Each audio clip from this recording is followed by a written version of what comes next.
So when it comes to noting or labeling, thinking is the thought that arises, and feeling is the conscious experience or sensation that arises from the thought or emotion.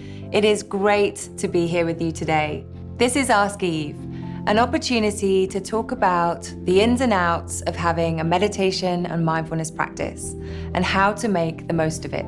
Today, I'll go over how to note the difference between thinking versus feeling when we meditate.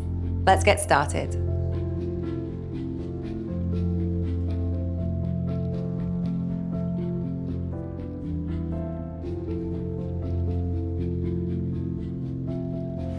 To Anne writes, when meditating, we're supposed to acknowledge and note when thinking or feeling comes about. I can't tell if it's feeling or thinking. They all seem to be thinking to me. Can you help explain the difference? Thanks so much for your question, To Anne. So the technique you're referring to is the noting or labeling technique. And when we meditate, very often the mind gets distracted. By noting what arises and gently letting it go, this helps us come back to the present moment. And in doing this, we start to understand the mind's tendencies. The difference between thinking and feeling can often be very similar. So thank you for bringing this up. When a thought arises, it can often be accompanied by a feeling and vice versa. For example, if a thought arises that you enjoy, that you find very pleasant, you may feel a sensation in the body because of the felt experience of the thought.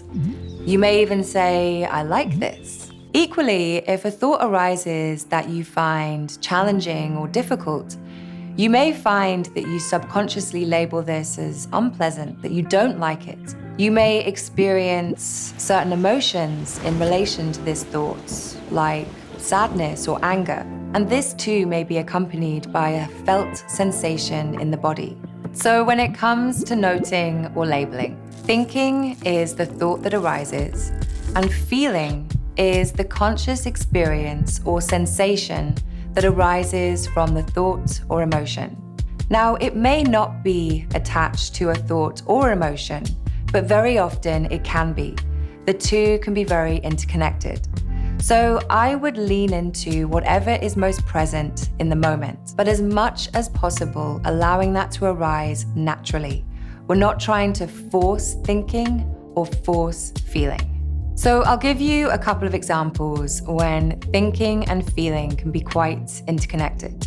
So if you're experiencing, say, physical discomfort or pain in the body, the dominant distraction may be a physical feeling, a sensation in the body, but thinking about the pain may also be present. Alternatively, if you're thinking about someone or something that you love, you may feel a sensation in the body, a tingling. So I hope this helps to clarify the question, and thank you so much for writing in. If you have any more questions about this topic or anything to do with your meditation and mindfulness practice, please do write in to askeve@headspace.com and we'll do our very best to answer them in a future episode. I'm so grateful to be part of your meditation journey. See you soon and have a healthy, happy day.